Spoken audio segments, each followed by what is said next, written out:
The whole world is looking at Filipinos right now as they're about to elect a late dictator's son to be the president of the Philippines.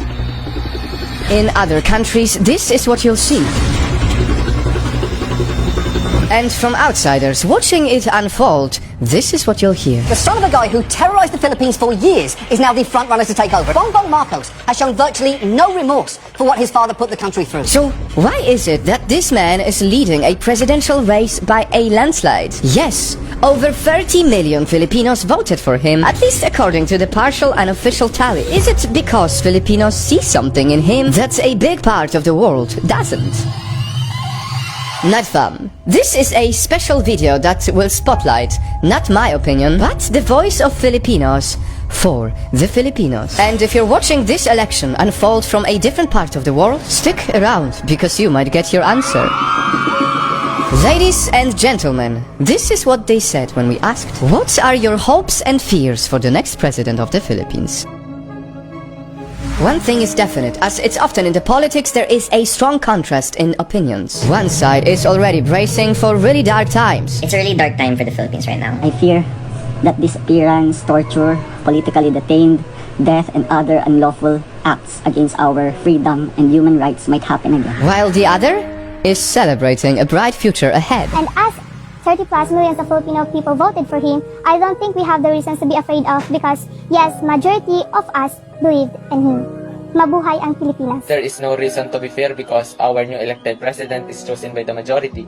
And I hope that new administration will help all of Filipinos in call of needs and put some good plans in health, education, economy, and infrastructure. It's almost like they're living in different realities, holding different sets of facts. How could I trust a leader who uses disinformation networks to promote himself, fake news, and trolls? How could I support a leader who never liked attending debates, never liked being criticized? There are no fears, as it is the beginning of new era, a new place for Filipino to arise from frustration and hope. And maybe that is why Marcos Jr.'s call for unity during his campaign has resonated with a lot of people who are simply tired with the so-called toxic division. I fear that the relationships, friendships that's been broken by the elections, we all have our differences, we all have our own principles and beliefs. But then the critics also ask, what is the point of unity under a family name that has stolen so much from the country?